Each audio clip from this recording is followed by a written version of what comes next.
अब हम पढ़ेंगे cellular level of organisation. Cellular cell का स्ट्रक्चर क्या है। अभी तक हम देख रहे थे एनाटॉमी फिजियोलॉजी कैसे कैसे डिवाइड हुए हैं सब सिस्टम्स। अब यहाँ पढ़ेंगे हम सबसे basic structural and functional unit of life के बारे में। वो क्या है? सेल है। हमारा जो बेसिक स्ट्रक्चरल यूनिट है वो सेल है। बेसिक स्ट्रक्चरल सेल हो गया। वो क्लासिफाई होता है दो मेन सेल्स में, एक तो प्रोकैरियोटिक और एक यूकैरियोटिक। ठीक है, प्रोकैरियोटिक सेल हो गया या ये हमारा यूकैरियोटिक हो गया। प्रोकैरियोटिक हमारा बैक्टीरिया या आर्की में पाया जाता है, और जो हमारा यूकैरियोटिक हो गया प्लांट, एनिमल, फंगाई, प्रोटिस्ट, इन सब में होता है। देखो, सेल दोनों ही टाइप है। जैसे हमारा प्रोकैरियोटिक सेल हो गया, ठीक है, या यूकैरियोटिक हो गया, दोनों एक ही तरह के सेल हैं।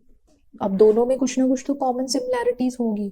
और जनरली देखा जाए, जो हमारा यूकैरियोटिक सेल है वो थोड़ा सा कॉम्प्लेक्स और थोड़ा सा बड़ा होता है प्रोकैरियोटिक से, और कुछ ना कुछ बेसिक स्ट्रक्चर फंक्शन दोनों ही शेयर करते हैं आपस में। अब ये जो आपने सेल देख रहे हो, इसमें डायग्राम में सेल बना हुआ है। सेल में कंपोनेंट्स है बहुत सारे, ऐसा नहीं अकेला ही बेचारा गोलू सा है, नहीं, गोलू मोलू के अंदर बहुत सारी चीजें खाए हुए हैं। ठीक है, तो इसमें हम इसके बारे में पढ़ेंगे, सेल्स में क्या क्या चीजें हैं ये सारी, और उसका फंक्शन क्या है। सबसे पहले हम सेल मेम्ब्रेन पढ़ेंगे। सेल मेम्ब्रेन में क्या पढ़ेंगे? सेल मेम्ब्रेन का काम क्या होता है? बैरियर की तरह काम करता है ये सेल का। हमारे घर में बाउंड्रीज होती हैं, ऐसे ही सेल में हमारा सेल मेम्ब्रेन होता है, या प्लाज्मा मेम्ब्रेन बोल सकते हो। इसको ऐसे याद रखो, सबसे पहले सेल हुआ, ये हमारा गोलू मोलू सा, इसके बाहर का ये जो गोलू मोलू है ये हमारी सेल मेम्ब्रेन है, के अंदर जाना है या प्रोटेक्शन है एक तरीके से, किस प्लाज्मा मेम्ब्रेन है।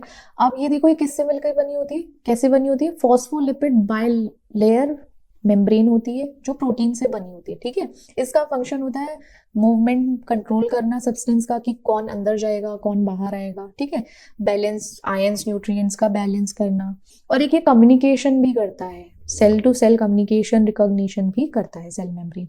फिर आ गए हम यहाँ साइटोप्लाज्म में। साइटोप्लाज्म क्या है? ठीक है, यहाँ साइटोप्लाज्म। अब हमारे सेल के अंदर कुछ ना कुछ तो होगा, कुछ जेल होगा, कुछ होगा। ऐसे बेचारा ऐसे तो है नहीं कि कुछ नहीं रखे घूमेगा पेट में अपने, तो उसके जेल है, जेल लाइक सब्सटेंस होता है, उसको हम साइटोप्लाज्म कहते हैं, जो सेल मेम्ब्रेन के अंदर होता है। उसी साइटोप्लाज्म में बहुत सारी चीजें प्रेजेंट हैं जो सस्पेंडेड रहती हैं, मतलब तैरती रहती हैं एक तरीके से, ये बोल रहा हूँ। ठीक है, उनका भी एक सेल फंक्शन होता है। अब इसमें क्या है? Site of many cellular process, ये एक साइट है सेलुलर प्रोसेस के लिए। ठीक है, फंक्शन वही, suspending organelles, facilitating the transport of molecules throughout the cell. वही ट्रांसपोर्टेशन, लेन देन का काम इनका चलता है। भाई सब बहुत लेन देन करते हैं। न्यूक्लियस, वैसे सेल का काम ही बड़ा सारा है कि वो एक व्यापारी है, बिजनेसमैन है, उसको कुछ चाहिए अंदर, कुछ देगा वो बाहर, इस तरीके से इन एंड आउट चलता रहता है। न्यूक्लियस, ये सेल का हमारा सेंटर है। न्यूक्लियस जो है वो हमारे सेल का न्यूक्लियस है, जिसमें डीएनए है। अब हमारे पेरेंट्स हैं, कैसे पता कहाँ रहता है भाई डीएनए? कोई पूछे, डीएनए रहता है सेल के न्यूक्लियस में, जो किसे क्रोमोसोम से ऑर्गेनाइज होता है। ये याद रखो, न्यूक्लियस में हमारा जो पेरेंट्स का डीएनए आता है, पेरेंट्स का जो भी क्रोमोसोम या कुछ आते हैं, वो न्यूक्लियस के अंदर होते हैं, जिससे पता चलता है कि हाँ ये हमारे पेरेंट्स हैं। ठीक है, न्यूक्लियस जो है वो डबल लेयर न्यूक्लियर मेम्ब्रेन से मिलके बना होता है या सराउंडेड होता है, वहीं पे न्यूक्लियोलस होता है। ठीक है, न्यूक्लियोलस का काम होता है राइबोसोम का सिंथेसिस करना। अब यहीं पे आप इसका फंक्शन देखोगे, फंक्शन में क्या होगा? जेनेटिक इंफॉर्मेशन रखता है ये अपने पास। ये सेल जो है बहुत कीमती है हमारा। इस क्यों कीमती है? क्योंकि इसमें ना हमारे पेरेंट्स की इंफॉर्मेशन, जेनेटिक डॉक्यूमेंट्स रखे हुए हैं। ये डॉक्यूमेंट्स खोने नहीं चाहिए, वरना आपके बच्चों में चेंजेस आ सकते हैं, आपके होने वाले जनरेशन में हो सकता है, मतलब होगा नहीं, फॉर एग्जाम्पल मैंने बोला। ठीक है, वो सिंथेसिस ऑफ प्रोटीन करेगा, उसके लिए सेलुलर फंक्शन के लिए, ग्रोथ, रिप्रोडक्शन, न्यूक्लियोलस जो राइबोसोम्स प्रोड्यूस करेगा, इसलिए न्यूक्लियस हमारा इंपॉर्टेंट है। फिर आते हैं हम यहाँ पे एंडोप्लाज्मिक रेटिकुलम पे, ईआर। ईआर हमारा देखो, हमने देखा ऐसे करके एक स्ट्रक्चर है बना हुआ, उसमें ऐसे ऐसे या ऐसे ऐसे बने हुए हैं, कुछ ऐसे घूम रहे हैं, बहुत सारी चीजें। तो ये दो तरीके से है, स्मूथ और रफ। स्मूथ में क्या होता है, लिपिड का सिंथेसिस होता है या डिटॉक्सिफिकेशन होगा। और रफ में क्या होगा, राइबोसोम होगा जिसमें प्रोटीन सिंथेसिस होगा। ठीक है, एक ही नॉर्मल सा ईआर याद कर लो, ये थोड़े से ना कॉम्प्लेक्स हो जाते हैं सेल्स के कंपोनेंट्स याद करने के लिए, तो ऐसे टूट टूट के याद कर लेना कि एक स्मूथ ईआर हो गया, मेम्ब्रेनस ट्यूब्यूल्स होते हैं, सेक्स होते हैं, सेक होता है, सेक मतलब कि बैगेज टाइप के बंधे होते हैं, लिपिड को बनाने में काम करते हैं, इनका फंक्शन भी यही होता है। यहाँ पे आ गए हम राइबोसोम्स। राइबोसोम्स अभी हमने न्यूक्लियस में देखा था, वहाँ एक तरीके से प्रोटीन सिंथेसिस में काम आता है, या फिर एक स्मॉल स्ट्रक्चर है प्रोटीन का बना हुआ वो हमारा। और ये ना फ्री फ्लोटिंग, मतलब बिना किसी रेंट के या बिना किसी उसके, ये हमारे सेल के साइटोप्लाज्म में इधर उधर घूमता फिरता है, इसको कुछ काम धंधा नहीं है राइबोसोम को। ठीक है, और फिर ये एंडोप्लाज्मिक रेटिकुलम से जाके अटैच हो जाता है रफ वाले से। ठीक है, इसको स्मूथ नहीं चाहिए, सब कुछ रफ चाहिए। तो अब जैसे फंक्शन देखोगे, स्ट्रक्चर जो है इसमें प्रोटीन का बना हुआ है, आरएनए भी इसमें प्रोटीन सिंथेसिस बनवाएगा। ठीक है, इसका काम इतना ही है। अब गोल्गी अपरेटस पे आते हैं। गोल्गी अपरेटस एक छोटे से सैक होते हैं, सैक बैग लाइक स्ट्रक्चर होते हैं कि हाँ छोटे छोटे छोटे पे जैसे बैग हो गए, तो वो अपने आप को मॉडिफाई करते हैं। उसके अंदर क्या होता है, सॉर्ट ऑफ प्रोटीन या लिपिड्स हो गए, वो ट्रांसपोर्टेशन में काम करते हैं विद इन और आउटसाइड द सेल, सेल के अंदर भी और सेल के बाहर भी, यही इनका काम होता है। माइटोकॉन्ड्रिया। अब आ जाते हैं हम अपने सबसे प्यारे उस पे, किसी को कुछ याद हो ना हो, माइटोकॉन्ड्रिया सबको याद रहता है। क्यों? क्योंकि ये हमारा पावर हाउस है सेल का। हमारी बिजली जो आ रही है इसी से आ रही है, सब काम यही करता है। सेल को अगर बिजली मिलनी बंद हो जाए, किसी दिन हमारा ट्रांसफॉर्मर फूक जाए माइटोकॉन्ड्रिया का, तो हम तो बस गए, खत्म, टाटा बाय बाय। तो रिस्पॉन्सिबल क्या है, इससे एनर्जी भी जनरेट होती है, एटीपी जनरेशन में भी काम करता है, प्रोड्यूस करता है, सेलुलर रेस्पिरेशन भी करता है एक तरीके से। और माइटोकॉन्ड्रिया का इसका खुद का एक डीएनए है। माइटोकॉन्ड्रिया कह रहा है जब मैं चला रहा हूँ, मैं राजा हूँ, तो मेरा खुद का एक डीएनए है, वो तुम लोग नहीं ले सकते हो। ठीक है, डायरेक्ट बोलता है वो माइटोकॉन्ड्रिया। न्यूक्लियस रहेगा, उसका अपना एक जेनेटिक इंफॉर्मेशन डीएनए है, और माइटोकॉन्ड्रिया का अपना है। वो माना जाता है एंडो सिम्बायोटिक रिलेशनशिप जो बैक्टीरिया का होता है उससे जनरेट होता है। ठीक है, एटीपी प्रोड्यूस करता है, सेल्स प्राइमरी एनर्जी सोर्स है, सेलुलर रेस्पिरेशन, इसका ये फंक्शन है। फिर आते हैं हम लाइजोसोम में। लाइजोसोम एक स्मॉल मेम्ब्रेन बाउंड ऑर्गेनेलीज है, एक स्मॉल छोटा सा ऑर्गेनेलीज है। वो क्या है, उसमें हाइड्रोलिटिक एंजाइम होता है।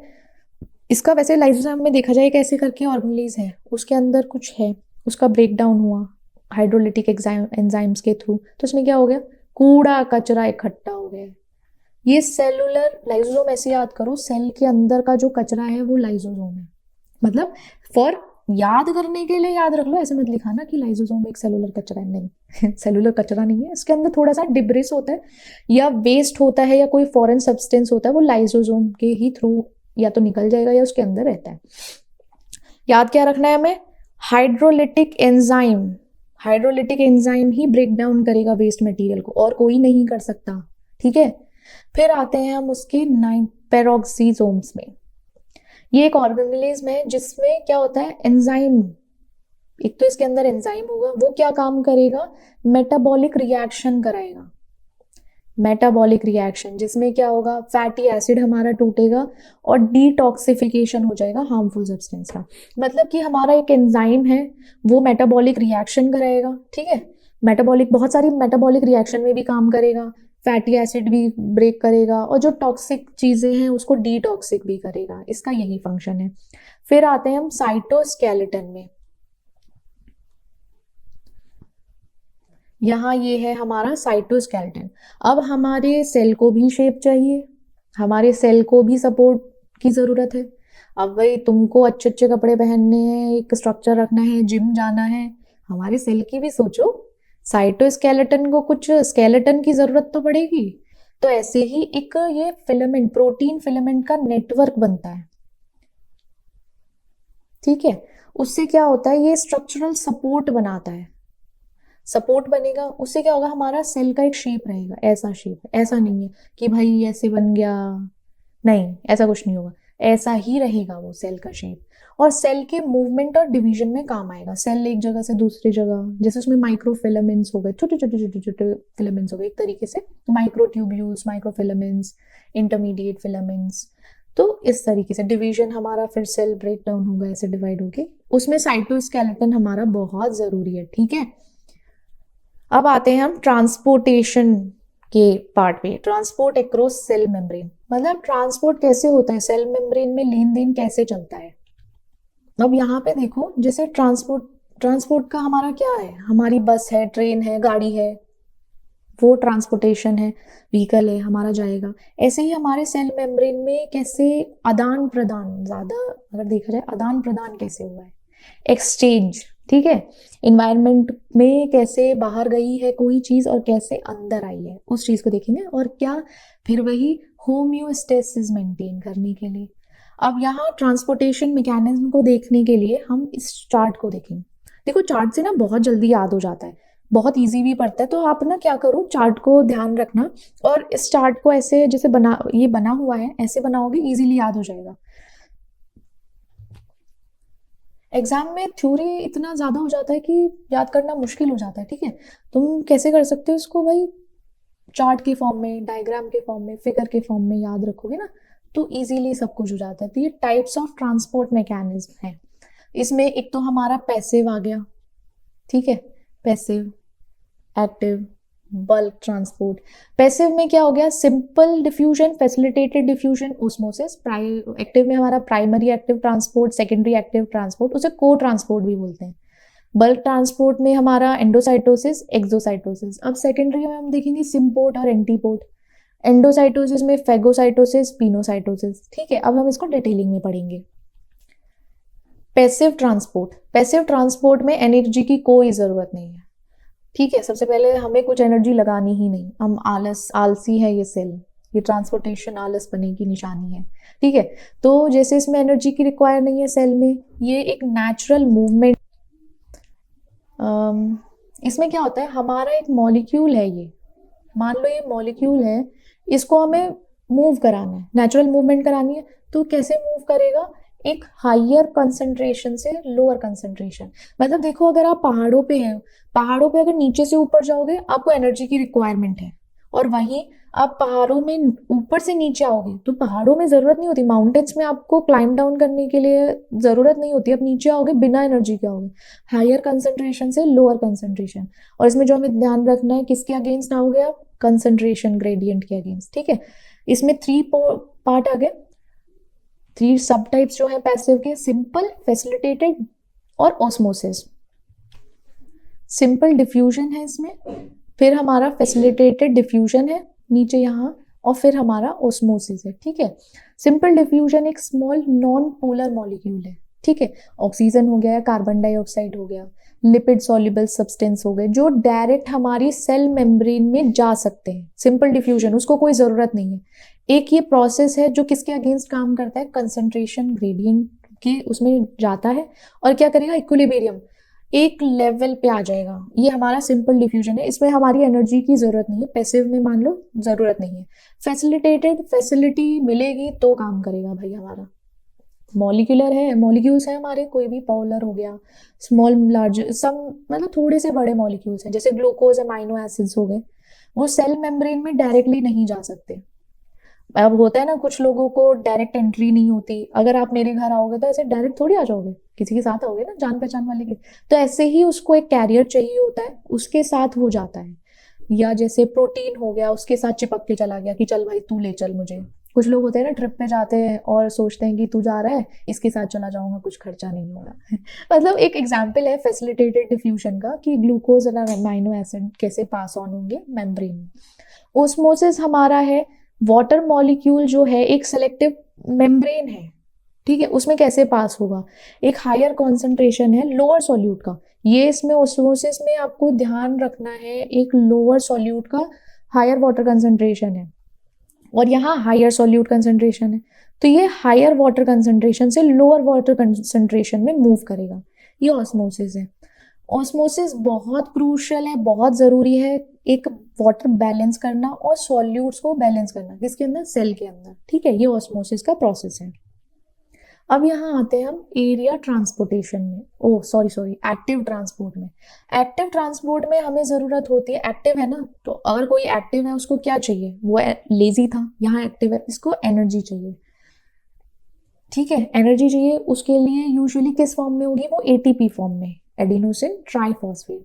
और ये सब्सटेंस कहाँ मूव करता है, कंसंट्रेशन ग्रेडियंट के अगेंस्ट। अगर कंसंट्रेशन ग्रेडियंट के अगेंस्ट है तो हम कहाँ से मानेंगे, लोअर से हाई में। ये याद रखो, lower concentration to an area of higher concentration. Active में भी दो तरीके के कॉन्सेंट्रेशन वो ट्रांसपोर्टेशन है, एक तो हमारा प्राइमरी और एक हमारा सेकेंडरी।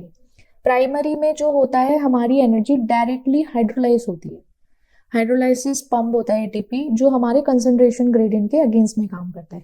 जैसे फॉर एग्जांपल हमारा एक सोडियम पोटेशियम पंप है, ठीक है, ये हमारा सोडियम और पोटेशियम पंप है एक, ठीक है। सोडियम पोटेशियम में क्या होगा, सोडियम जैसे सेल के बाहर आएगा, वहीं पोटेशियम हमारा सेल के अंदर जाएगा, तो इससे क्या होगा, एक इलेक्ट्रोकेमिकल ग्रेडियंट मेंटेन होता है इन आयंस के थ्रू, ठीक है। इस तरीके से हम याद रखेंगे। सेकेंडरी एक्टिव ट्रांसपोर्ट पढ़ेंगे अब। सेकेंडरी एक्टिव ट्रांसपोर्टेशन में क्या होता है कि जैसे कोई प्रोसेस है, एनर्जी हमारी इलेक्ट्रोकेमिकल ग्रेडियंट में स्टोर है, पहले से ही है, वो एक प्राइमरी एक्टिव ट्रांसपोर्ट को मूव करेगा दूसरे मॉलिक्यूल, ठीक है।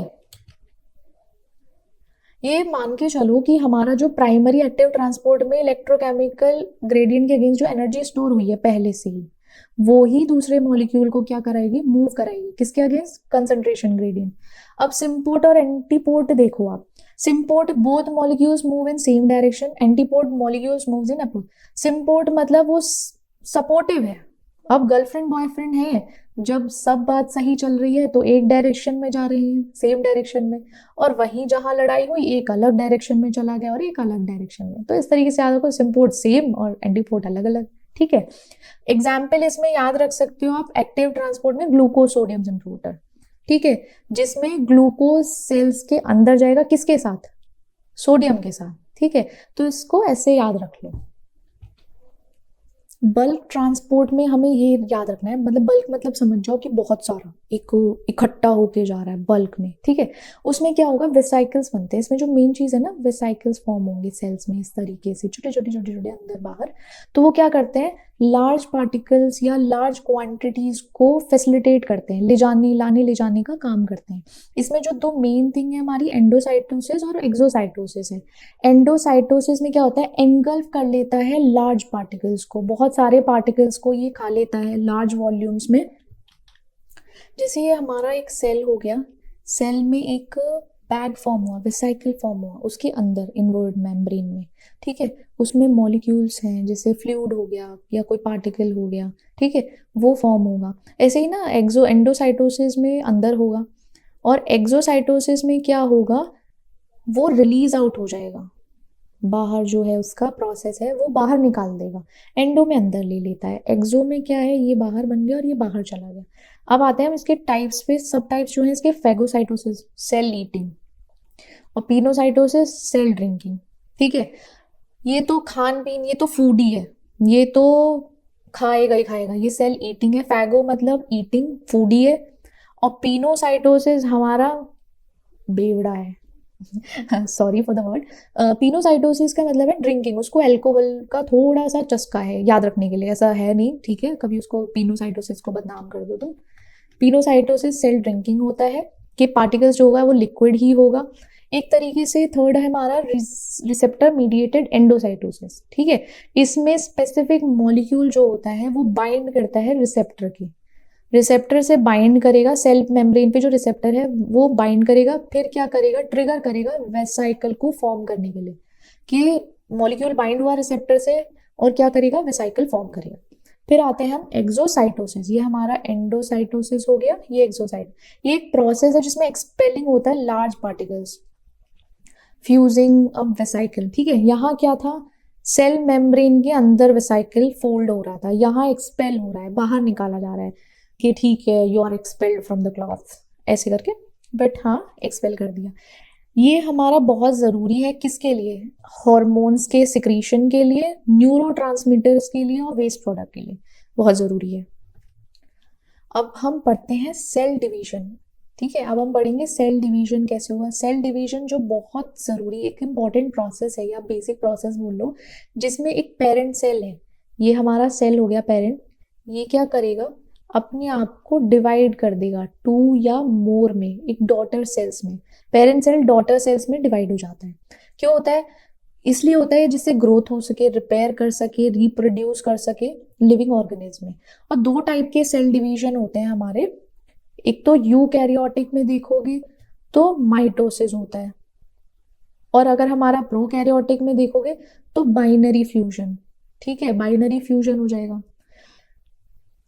और एक चीज और है, हमारा एक specialised form of cell division भी होता है, जिसमें यहाँ तो हमारा माइटोसिस हो गया, एक हमारा मियोसिस है। ह्यूमन में जैसे हमारी ह्यूमन बॉडी है उसमें मियोसिस होता है, उसमें स्पर्म्स और एग सेल कंबाइन करके गैमेट्स फॉर्म करते हैं, इसमें फॉर्मेशन ऑफ गैमेट्स होता है, ये सेक्सुअल रिप्रोडक्शन का प्रोसेस है। ठीक है, यूकैरियोटिक में मियोसिस भी एक पार्ट है, और यहाँ पे वही माइटोसिस है जो यूकैरियोटिक सेल्स में भी होता है। ठीक है, ये सेल डिवीजन है। अब हम एक, ये फ्लो चार्ट है, फ्लो डायग्राम के थ्रू हम पढ़ेंगे कैसे फेजेस है, कैसे स्टार्ट होता है सब कुछ। ठीक है, यहाँ से हमारा सेल है एक, ठीक है, हमारा जैसे ये सेल हो गया, ये कौन सी, अब जिंदगी में हम बहुत सारे फेजेस से गुजरते हैं, ऐसे ही हमारे सेल को भी बहुत सारी फेजेस से गुजरना पड़ता है। बेचारा अपना दुख भी नहीं बता सकता, कैसे टूट टूट के बिखरता बनता गुजरता है। ठीक है, इंटरफेज हो गया एक हमारा, इंटरफेज में ये 3 पार्ट आते हैं। जीवन फेज, ये हमारा जीवन फेज है, देखो जीवन आ गया मतलब जीवन शुरू होगा। ठीक है, यहाँ पे हमारा जो है सेल ग्रो करेगा, उसमें क्या होगा, प्रोटीन प्रोड्यूस होगा, और जीवन फेज में सेल ग्रो करेगा, प्रोटीन का प्रोडक्शन होगा, और वो क्या करेगा, डीएनए रेप्लिकेशन की कंडीशन चेक करेगा कि सही है या नहीं, फिर वो मूव करेगा एस फेज में, जहाँ पे जब सब कुछ चेक हो जाएगा, वेरिफिकेशन हो जाएगा यहाँ पे इसके डॉक्यूमेंट्स का, डीएनए रेप्लिकेट करेगा, मतलब एक उसमें 2 भागों में बट जाएगा, एक से दूसरे आइडेंटिकल सेट ऑफ क्रोमोसोम्स बनेंगे वहां पे, जुड़वा क्रोमोसोम्स कह सकते हो, एक जैसे। फिर आएगा ये G2 फेज में, वी G20 हुआ था, यहाँ G2 फेज देखो दिल आ गया है वहीं पे। ठीक है, ये सेल कंटिन्यू करता रहेगा, ग्रोथ होती रहेगी, प्रोटीन बनते रहेंगे, किसके लिए, माइटोसिस के लिए होगा। और फिर जब माइटोसिस हो जाएगा, ये डीएनए में एरर चेक करेगा कि कोई गड़बड़ तो नहीं है, डीएनए में कुछ डिफेक्ट तो नहीं हुआ, कुछ चेंजेस तो नहीं है, ये G2 फेज में। फिर ये इंटरफेज कंप्लीट हो जाएगा, ये तीनों फेजेस के बाद ये हमारा एम फेज। अब आप देखते हो इंस्पेक्शन होते हैं बहुत सारी जगह, तो वहां पे हर फेजेस से गुजरना पड़ता है, वहीं पे हमारा एम फेज आ गया। एम फेज से याद रखो माइटोसिस पे आ गए हम। माइटोसिस में किसका डिवीजन होगा, यहाँ सब कुछ, इस इंटरफेज में सब कुछ जो चल रहा है वो किसका है, सेल का है, सेल के साथ सब कुछ हो रहा है। और यहाँ माइटोसिस में किसके साथ होगा, सेल के अंदर न्यूक्लियस है, न्यूक्लियस में क्रोमोसोम्स हैं, उसमें डिवीजन होगा, वो अलग अलग आइडेंटिकल न्यूक्लियाई बनेंगे, फिर जाके वो साइटोकाइनेसिस होगा, और वहां पे प्रोसेस एंड हो जाएगा। यहाँ से ये दूसरे क्या बन जाएंगे, अलग अलग हो जाएंगे, 2 डॉटर सेल्स हो जाएंगी। कहाँ से स्टार्ट हुआ था सब, ये एक पेरेंट से स्टार्ट हुआ था, कहाँ जाने के लिए, यहाँ पहुंचने के लिए। ठीक है, यही इंटरफेस है। इंटरफेस में प्रिपरेशन फेजेस हैं, प्रिपेयर होता है, सेल को प्रिपेयर करा जाता है, उसका वेरिफिकेशन होता है, उसकी डीएनए में चेक होता है एरर का, सब कुछ इसमें होता है G1, S और G2 फेज में। एम फेज में 2 फेजेस, जैसे एम फेज में एक हो गया हमारा माइटोसिस, जिसमें न्यूक्लियस और क्रोमोसोम डिवाइड होते हैं माइटोसिस में। साइटोकाइनेसिस में साइटोप्लाज्म डिवाइड होता है। अब जैसे ऐसे साइटोप्लाज्म है, अब ये डिवाइड होगा, डॉटर सेल्स में अगर डिवाइड हो रहा है, इनको भी तो साइटोप्लाज्म चाहिए ना, इनको भी कुछ चाहिए, तो क्या करेगा, साइटोकाइनेसिस में, साइटो से याद रखो कि हमारा साइटोप्लाज्म डिवाइड होगा 2 सेपरेट डॉटर सेल्स में। ठीक है, जब ये सेल इंश्योर कर लेगा तो क्या होगा, एक प्रॉपर सेल ग्रोथ होगी, डीएनए रेप्लिकेशन होगा, और डिवीजन होगी, ये एक हेल्थी सेल फंक्शन करेगा। जब ये सब हो जाएगा, जब एक पेरेंट से 2 डॉटर्स बन जाएंगी, तो क्या होगा, डॉटर सेल्स बनेंगे, ठीक है, हेल्थी सेल फंक्शन बन जाएंगे। अब ये डिवाइड होकर डॉटर नहीं रहेंगे, ये एक पर्टिकुलर सेल बन जाएगा। ठीक है, अब जैसे हमारा ये माइटोसिस है, माइटोसिस किसके लिए रिस्पॉन्सिबल होता है, ग्रोथ के लिए। अब जैसे एक पेरेंट है, आपके पेरेंट्स हो गए, पेरेंट्स किस लिए रिस्पॉन्सिबल हुए? आपकी ग्रोथ के लिए, आपको सब कुछ ला के देंगे, सब आपकी ज़रूरतें पूरी करेंगे, ठीक है, आपको आपकी मेंटेनेंस खर्चा वर्चा उठाएंगे, इस तरीके से याद रखो। ऐसे ही माइटोसिस का काम होता है टिश्यूज़ की ग्रोथ का और मेंटेनेंस का। और ऐसे ही ऑर्गेनिज्म जो है वो ग्रो करता है, ऐसे ही फिर वो बूढ़ा हो जाता है, रिप्लेस करता है और मर जाता है। एक तरीके से ऐसे याद रख सकते हैं। अब पैदा हुए हैं, बूढ़े भी होंगे, बड़े भी होंगे और मरने भी जाएंगे। ये तीनों फेजेस होंगी। प्रोसेस क्या है इसका? Interface, prophase, metaphase, anaphase, telophase and cytokinesis. ये प्रॉपर इलेबरेटिव फेज है जिसमें हमारे सेल्स के अंदर क्या क्या चेंजेस होते हैं। सेल प्रिपेयर करता है, तैयार होता है डिवीजन के लिए। उसमें क्या करेगा? अपने डीएनए को रेप्लिकेट बनाएगा, रेप्लिकेट करेगा, जिससे कि उसकी डॉटर सेल्स जो हैं, एक कंप्लीट क्रोमोसोम होगा उसके डॉटर सेल में, अपने डीएनए को तोड़ के, देखो दिल, पेरेंट्स का दिल होता है ना, ऐसा ही है इसका भी, डीएनए का दिल। अब ये अपने आप को तोड़ के क्रोमोसोम्स वगैरह ये जैसे भेजेगा, वो चाहता है कि उसकी डॉटर सेल्स के पास भी एक कंप्लीट क्रोमोसोम हो। ये हमारा इंटरफेस है पहला। फिर हमारा प्रोफेज हो गया यहाँ पे। प्रोफेज में क्या होगा? क्रोमेटिन, क्रोमेटिन जो है वो कंडेंस होगा किसमें? विजिबल क्रोमोसोम्स में। और वैसे ही न्यूक्लियर मेम्ब्रेन जो है, वो न्यूक्लियर मेम्ब्रेन भी हमारी डिसइंटीग्रेट, टूटना शुरू हो जाएगी धीरे धीरे। स्पिंडल फाइबर्स जो है वो बनने शुरू हो जाएंगे। ये सेल्स का प्रोसेस है, वो आगे मैं आपको दिखाऊंगी कुछ में डायग्राम में कैसे फॉर्म होता है। फिर मेटाफेज है। क्रोमोसोम जो है एक दूसरे से अलाइन कर जाते हैं सेल के बिल्कुल बीचों बीच और अटैच हो जाते हैं किससे? स्पिंडल फाइबर से। फिर आता है हमारा एनोफेज। एनोफेज में क्रोमोसोम्स जो है, इसमें तो जैसे हमारा ये सेल है, ये न्यूक्लियस है और इसके बीच में हमारा ये क्रोमोसोम्स वगैरह हो गए, बीच में आ गए। अब ये हमारा सेल है दूसरा, मेटाफेज के हिसाब से देखो, यहाँ एक हो गया, यहाँ दूसरा हो गया, मतलब दूसरों दोनों एक दूसरे से उनको जुदा कर दिया जाता है। एनाफेज एक ऐसा है कि उसमें अलग हो जाते हैं, बेचारे बिछड़ जाते हैं। Half moving to opposite side of the cell, आधे आधे, आधे इधर चले जाते हैं, आधे इधर बिखर जाते हैं, इस तरीके से। टेलोफेज में वो पोल्स पे आ जाते हैं, जो हमारा न्यूक्लियस का पोल होगा वहां पहुंच जाते हैं। In new nuclear membrane forms around each set, और एक नई न्यूक्लियर मतलब न्यूक्लियर मेम्ब्रेन बन जाती है, और वहां पे क्या होता है? दो न्यूक्लियर बन जाते हैं, ऐसे करके और ऐसे करके दो बन जाएंगे।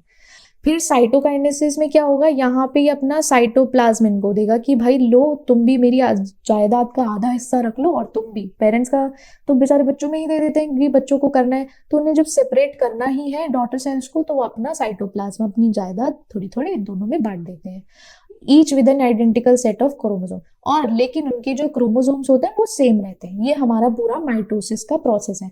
अब हम पढ़ेंगे मियोसिस। मियोसिस किसके थ्रू होता है? एक सेक्सुअल रिप्रोडक्शन के थ्रू होता है, या जर्म सेल्स में भी होता है। ये स्पर्म्स और एग्स इसमें मेन रिस्पॉन्सिबल है। अब आते हैं हम मियोसिस पे। मियोसिस में हम देख रहे हैं सेक्सुअल रिप्रोडक्शन होगा, जो गैमेट्स है, इसका भी प्रोसेस, मियोसिस में दो प्रोसेस है, मियोसिस 1 एंड मियोसिस 2। मियोसिस में जो प्रोफेज है हमारा, जैसे क्रोमोसोम्स हैं, ठीक है, पेयर ऑफ क्रोमोसोम्स हो गए। क्रोमोसोम्स में क्या होता है? होमोलोगस क्रोमोसोम, एक जैसे जो क्रोमोसोम्स होते हैं, सेम जो होते हैं क्रोमोसोम, वो पेयर अप करेंगे, साथ आएंगे। फिर क्या करेंगे? जैसे जैसे साथ आ गए ये, तो ये अपना ना कुछ पार्ट एक दूसरे से एक्सचेंज कर लेते हैं, थोड़ा सा ना उस क्रोमोसोम का सेगमेंट क्रॉस ओवर कर लेते हैं। क्रॉस ओवर होता है ये इनका प्रोफेज में, ठीक है। मेटाफेज में क्या होता है? जब ये पेयर्ड होमोलोगस क्रोमोसोम लाइनअप होंगे, वो किस में होंगे? इक्वेटर पे हो जाएंगे, दो इक्वेटर पे हो जाएगा, इधर आ जाएगा एक उधर, ठीक है। एनाफेज में जब ये अपोजिट इक्वेटर में आ गए, यहाँ बीच में, वैसे ही एनाफेज में ये बेचारे फिर बिछड़ जाते हैं, अलग अलग हो जाते हैं। फिर हमारा टेलोफेज और साइटोकाइनेसिस में, इसमें देखो जो डॉटर सेल्स का जो न्यूक्लियर होता है वो आइडेंटिकल नहीं होता, मतलब इसमें जो हमारा सेल डिवाइड होगा वो आइडेंटिकल नहीं होगा, और उसका जो क्रोमोसोम होगा वो भी ओरिजिनल ही होगा, इसमें कुछ एक जैसा नहीं है, सब अलग अलग है, ठीक है। ये हो गया हमारा म्यूसिस का फेज 1। इसमें म्यूसिस 2 में प्रोफेज 2 आएगा, जहां पे सेल है वो दूसरे डिवीजन के लिए तैयार होगा। सेम वही क्रोमोसोम इक्वेटर पे लाइन अप हो जाएंगे, और फिर क्या होगा? जो सिस्टर क्रोमेटिड्स होंगे वो क्या करेंगे? फिर अलग अलग हो जाएंगे। एनाफेज में फिर बोथ सेल डिवाइड होंगे, दोनों सेल डिवाइड होगा, और 4 नॉन आइडेंटिकल डॉटर सेल्स बनेंगे, जो उसका हाफ होगा ओरिजिनल क्रोमोसोम नंबर का। सेम सब में मियोसिस माइटोसिस, मियोसिस के दोनों फेजेस सब में यही होता है, डिवीजन होगा, इक्वेटर पे आएगा, फिर वो अपोजिट दोनों अलग अलग हो जाएंगे, फिर जो है इसमें नॉन आइडेंटिकल होता है और माइटोसिस में आइडेंटिकल होता है। ठीक है, अब इसका जो हमें की पॉइंट याद रखने हैं माइटोसिस म्यूसिस में, इसमें 2 जेनेटिकली आइडेंटिकल डॉटर सेल्स होते हैं, इसमें 4 जेनेटिकली डाइवर्स डॉटर सेल्स होते हैं, इसमें सेम नंबर ऑफ क्रोमोसोम्स होता है और इसमें हाफ द क्रोमोसोम नंबर होता है। ठीक है, पेरेंट सेल का, ये हमें याद रखना है। अब आती है हम बात करेंगे सेल जंक्शन की। अब देखो हमने ये चीज तो पढ़ ली, सेल हो गया, ठीक है। अब सेल मिलकर जब साथ रहते हैं तो क्या बनाते हैं, टिश्यू फॉर्म करते हैं। अब सेल के बीच में जैसे एक सेल है या दूसरा सेल है, कैसे मिलके बनेगा, तो हम वो चीज देखते हैं कि सेल जंक्शन, उनके बीच का कैसे जंक्शन बनता है। Cell junction specialised structure that connect cell to each other, वो एक दूसरे सेल्स को कनेक्ट करते हैं और या तो एक्स्ट्रा सेलुलर मैट्रिक्स फॉर्म करते हैं कनेक्शन के लिए। ठीक है, और ये क्यों है, हम क्यों कर रहे हैं कि जिससे कि हम इसकी एक इंटीग्रिटी बनाए रखें, maintaining integrity function of tissue by allowing communication between cells. Tissues में जो सेल्स हैं उनके बीच में कम्युनिकेशन होना चाहिए, जिससे कि सेल एक साथ जुड़े रहें, एक साथ बने रहें। ठीक है, एक दूसरे को साथ में जोड़े रखें, यूनिटी रेगू, और फिर जो पैसेज है मॉलिक्यूल का एक सेल से दूसरे सेल में जाना, वो भी बन सके। किसके थ्रू होगा, सेल जंक्शन के थ्रू। ठीक है, इसमें 3 मेन टाइप के सेल जंक्शंस हैं। एक तो हमारा टाइट जंक्शन हो गया, एडहेरेंस जंक्शन और गैप जंक्शन, जो हम पढ़ेंगे इसमें। ठीक है, ये हमारा जैसे हम फर्स्ट इसमें पढ़ेंगे टाइट जंक्शन। टाइट से समझ आ रहा है, बहुत टाइटली एक साथ जोड़ के। टाइट जंक्शन क्या है, एक 2 सेल्स हैं, उसके बीच की सील है, एक तरीके से सील कर देता है उसको, और उसमें क्या करता है, उसको पैसेज भी नहीं होने देता, पास भी नहीं होने देता सब्सटेंस को। ये मोस्टली सिलेक्टिव परमेबिलिटी रखता है किसके बीच में, एपिथेलियल लेयर्स के बीच में। एपिथेलियल लेयर को याद रखना, टाइट जंक्शंस एपिथेलियल टिश्यूज के बीच में ही होते हैं। कॉमनली जो हम लोकेशन याद रखेंगे, एपिथेलियल टिश्यू होता है।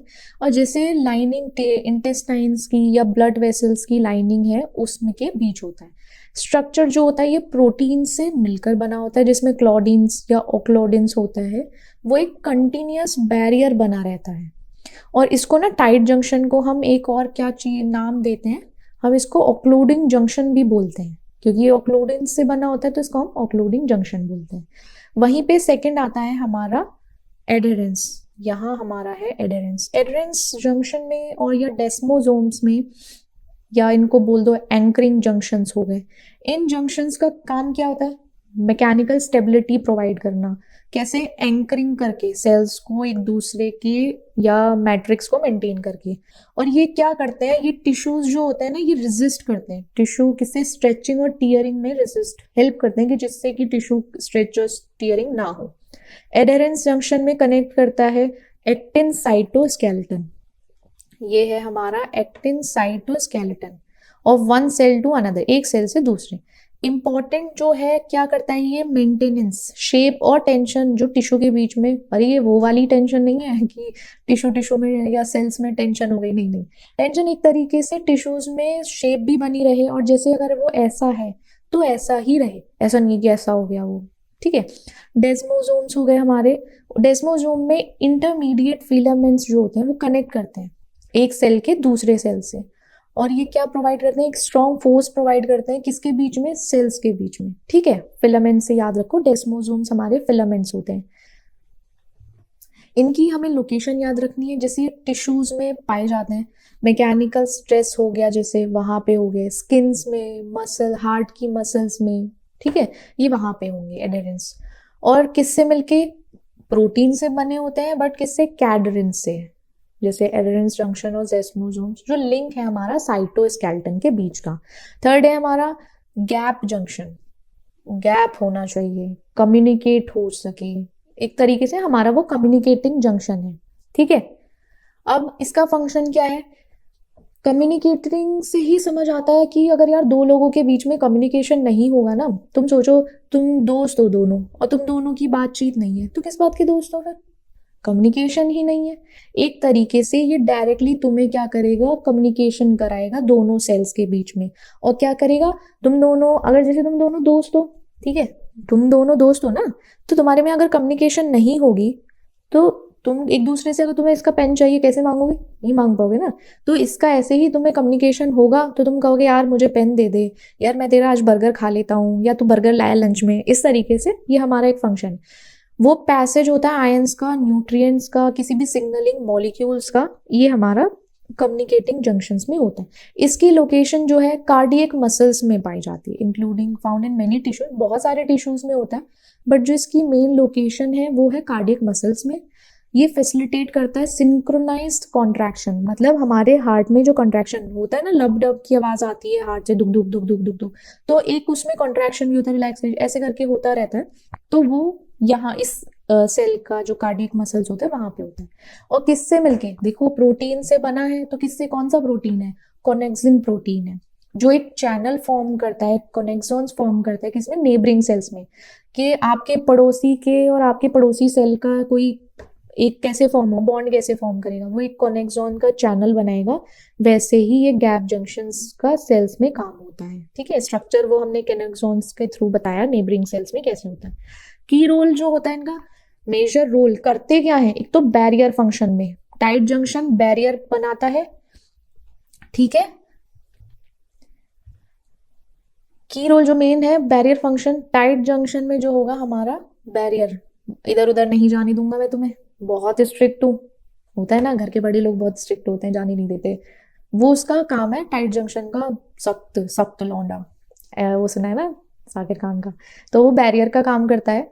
मैकेनिकल सपोर्ट में हमारा एडेरेंस जंक्शन आएगा, जो क्या करेगा, टिश्यू को स्ट्रेस से बचाएगा, मैकेनिकल कोई भी स्ट्रेस होगा उसके अगेंस्ट खड़े करेगा।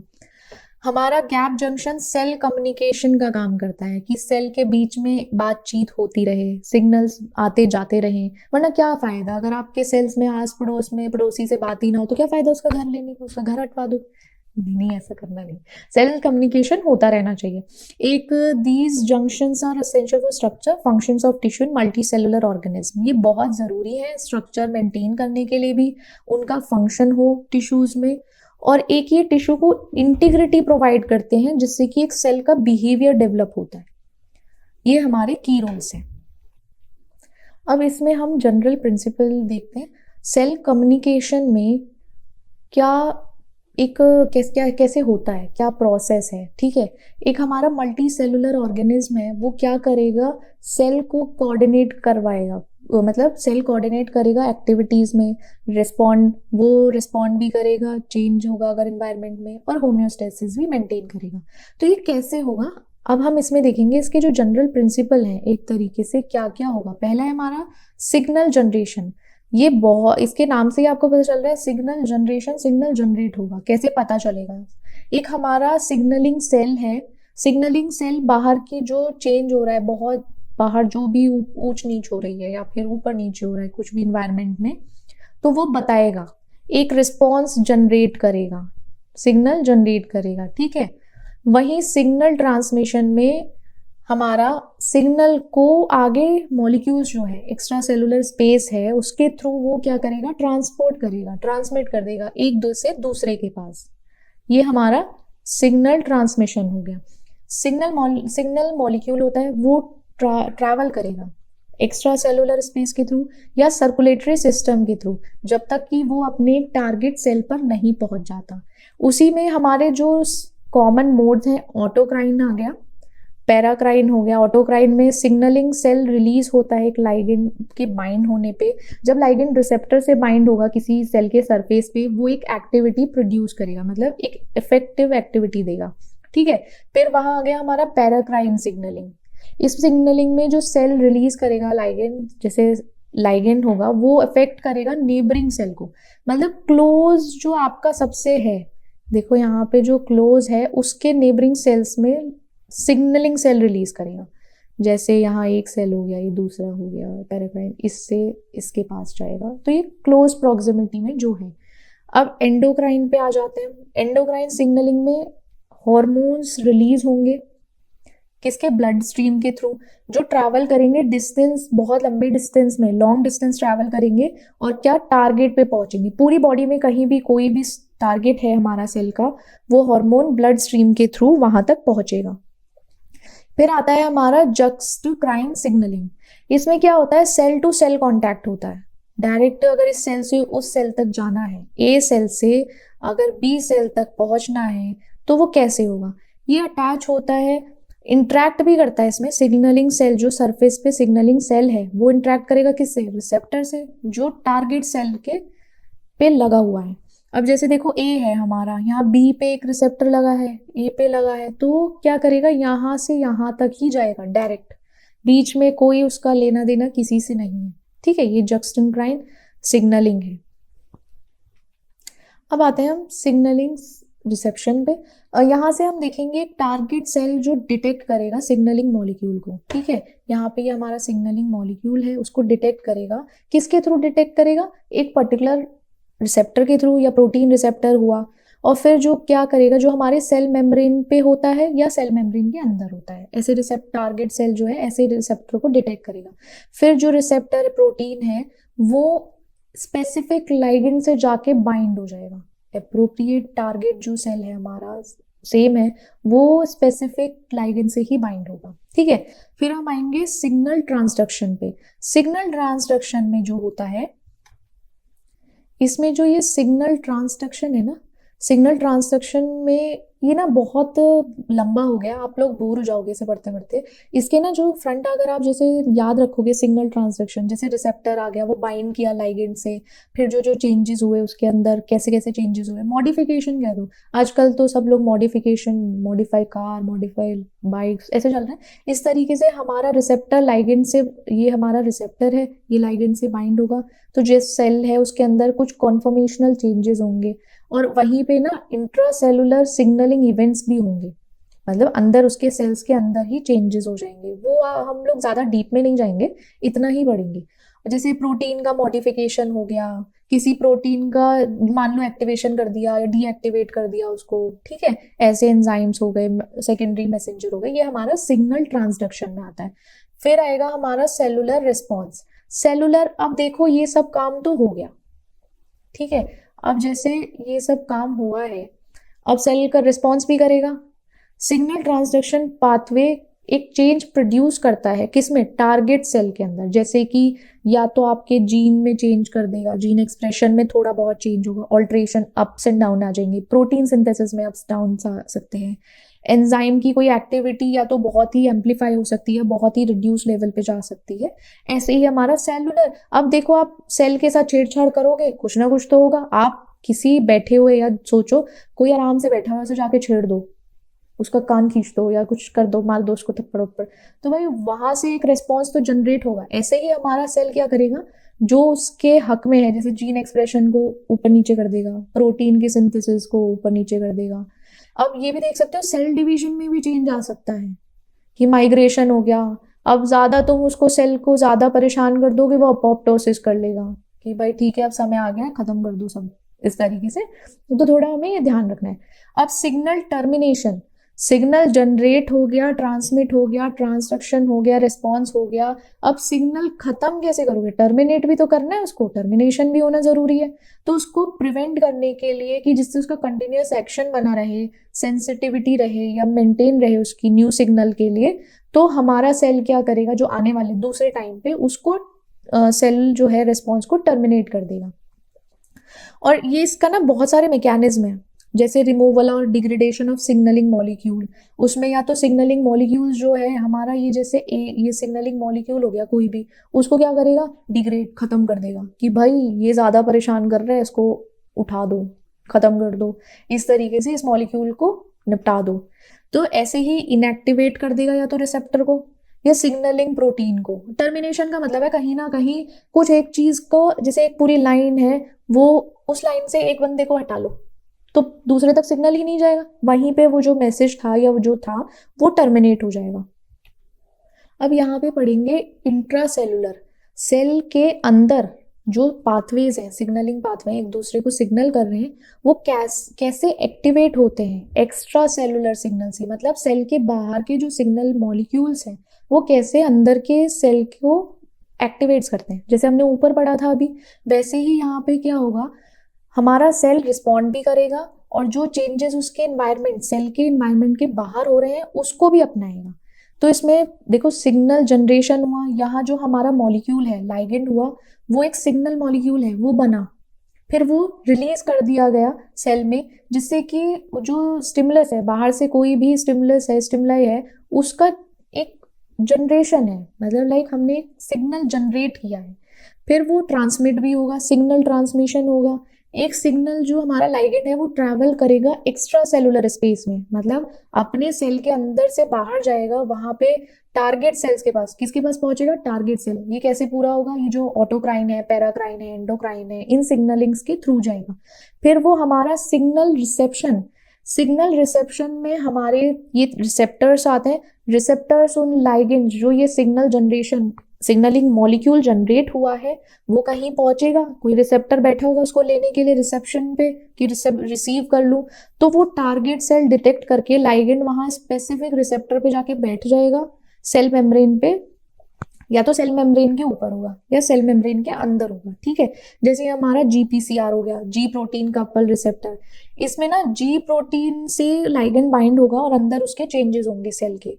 वही रिसेप्टर टायरोसिन काइनेज है, उसमें ऑटोफॉस्फोराइलेशन होता है जब लाइगेंड ना रिसेप्टर से बाइंड करता है।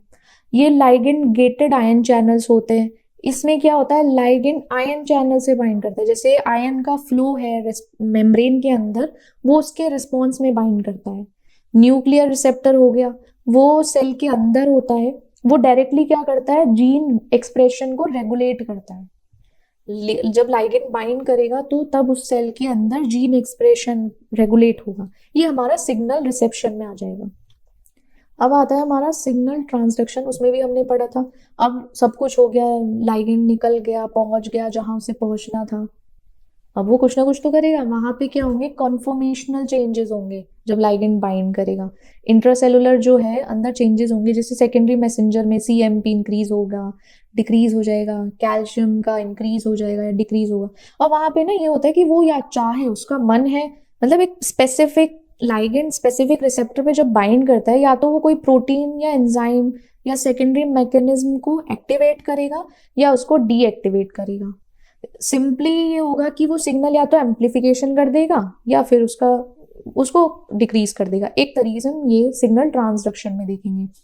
सेलुलर रेस्पॉन्स में क्या होता है, सिग्नल ट्रांसडक्शन के बाद ये पाथवे क्या करता है, डायरेक्ट सेल, टारगेट सेल जो है उसकी एक्टिविटी को चेंज करता है।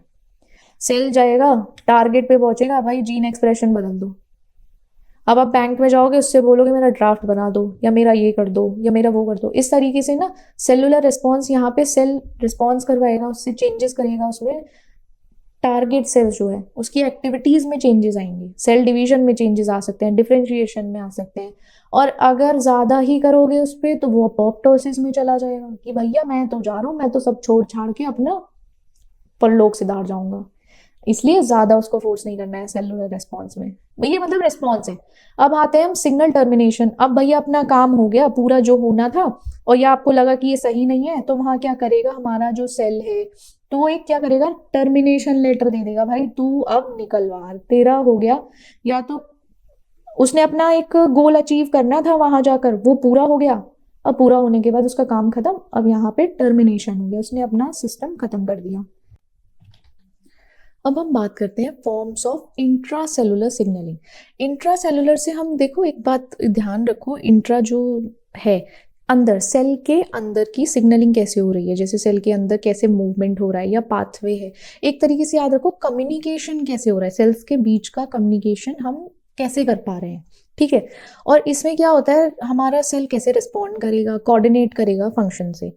ये इसमें सेवरल फॉर्म्स हैं जिसमें सिग्नल ट्रांसमिशन होता है। पहला होगा contact dependent signalling. Contact dependent, यहाँ देखो यार, कॉन्टैक्ट से याद आ रहा है कि कॉन्टैक्ट बना के रखोगे तो सब अच्छा चलेगा, कॉन्टैक्ट नहीं होगा तो कहाँ काम हो पाएगा। तो कॉन्टैक्ट में देखो यार, सिग्नलिंग में मॉलिक्यूल्स है, जो मॉलिक्यूल है वो हमारा सेल के सरफेस से अटैच रहता है, ठीक है। सेल के सरफेस से अटैच रहेगा तो वो डायरेक्टली क्या करेगा, टारगेट सेल से बात करेगा। तो इसका क्या होता है, उसमें ना सेल्स थोड़े पास पास होने चाहिए, ये दोनों ना एक दूसरे पे डिपेंडेंट रहते हैं। अगर टारगेट सेल यहाँ है और एक ये सिग्नलिंग सेल हमारा ये, तो इस तरीके से हो जाएगा उनके बीच में कॉन्टैक्ट। ऐसे ये ना नॉच डेल्टा सिग्नलिंग का है, ठीक है, जो बहुत क्रूशियल रोल प्ले करता है, बहुत इंपॉर्टेंट रोल प्ले करता है किसमें, सेल डिफरेंशिएशन में और सेल डेवलपमेंट में। वहीं पे हमारा इम्यून सेल में इंट्रैक्शन के में भी काम आता है, टारगेट सेल्स में भी काम आता है। ये कांटेक्ट डिपेंडेंट है, कांटेक्ट होना चाहिए इनका, टिपिकली उनके बीच में फिजिकल कांटेक्ट होना जरूरी है। वहीं आता है पैराक्राइन सिग्नलिंग। पैराक्राइन सिग्नलिंग में क्या होता है कि ये ना एक तरीके से क्लोज प्रॉक्सिमिटी में होने चाहिए, नेबर्स, मतलब एक दूसरे के पड़ोसी होने चाहिए। क्योंकि पैराक्राइन सिग्नलिंग में क्या होता है, ये बहुत दूर नहीं जा सकते, ये लॉन्ग डिस्टेंस नहीं मेंटेन कर सकते, इनका तो रिलेशनशिप चल ही नहीं पाएगा, बात ही नहीं हो पाएगी, कम्युनिकेशन प्रॉब्लम आ जाएगा, बीच में दूसरे लोग आ जाएंगे जो घर तोड़ सकते हैं इनका। तो ऐसे पैराक्राइन सिग्नलिंग है, ठीक है। पैराक्राइन सिग्नलिंग में एक सेल रिलीज होगा, सिग्नलिंग मॉलिक्यूल रिलीज करेगा, जैसे ग्रोथ फैक्टर है या साइटोकाइन है, तो वो एक शॉर्ट डिस्टेंस पे होगा, डिफ्यूज हो जाएगा, ठीक है। डिफ्यूज होने के बाद वो अपने नेबर सेल पे इफेक्ट शो करेगा, जो उसके पड़ोसी है, ठीक है, पड़ोसी है।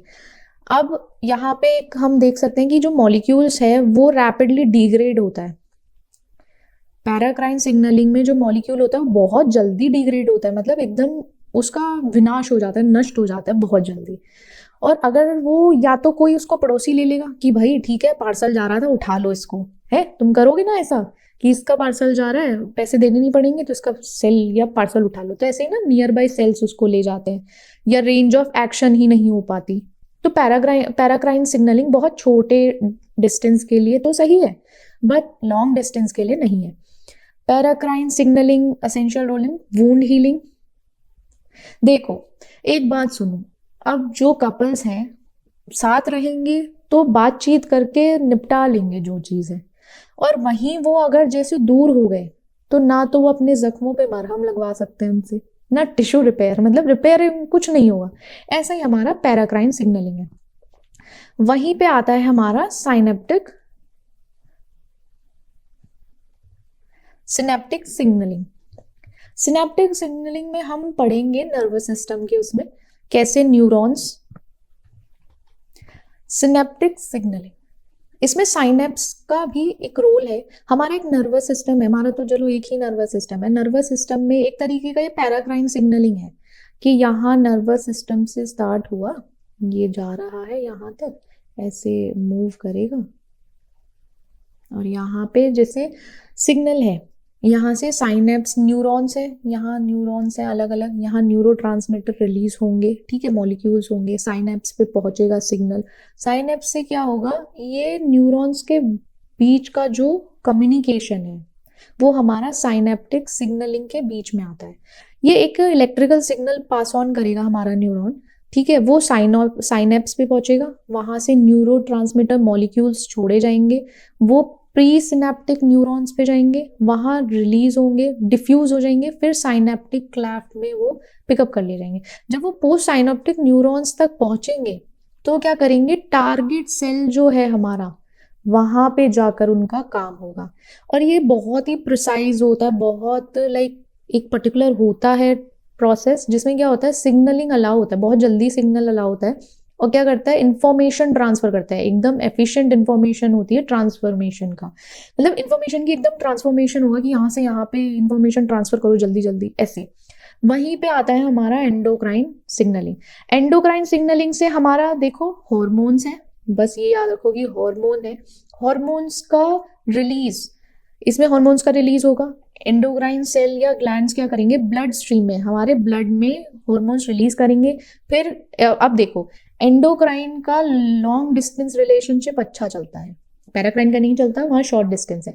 इसमें हॉर्मोन्स, ये हमारी ब्लड स्ट्रीम है, यहाँ हॉर्मोन्स जा रहे हैं, बहुत सारे हॉर्मोन्स एक पर्टिकुलर एक पॉइंट से रिलीज आउट हुए, और वो जहाँ टारगेट सेल है, ये हमारा टारगेट सेल हो गया या टारगेट पॉइंट है, वहां पे हम पहुंचेंगे मतलब हमारा हार्मोन पहुंचेगा, और वहां पहुंचने के बाद वो एक्शन अपना शो करेगा। और इसमें क्या है, एक हाईली स्पेसिफिक होता है, हार्मोन रिसेप्टर होता है, वो स्पेसिफिक रिसेप्टर पे बाइंड करेंगे, और वहां पे बाइंड करने के बाद वो रिस्पॉन्ड करेंगे एक पर्टिकुलर हार्मोन को, ठीक है। और जैसे कि इसमें इंपॉर्टेंट हो गया हमारे फिजियोलॉजिकल प्रोसेस में, मेटाबॉलिज्म हो गया, ग्रोथ हो गई किसी की, डेवलपमेंट हो गया, रिप्रोडक्शन, एंडोक्राइन सिग्नलिंग में ये सब टारगेट होते हैं। सेल के इंट्रासेलुलर सिग्नलिंग में ये सब होता है, सेल के अंदर ही सारा प्रोसेस चलता रहता है, और जो ट्रांसफर होता है लॉन्ग डिस्टेंस वो ब्लड स्ट्रीम्स के थ्रू दूसरी सेल तक पहुंच जाता है।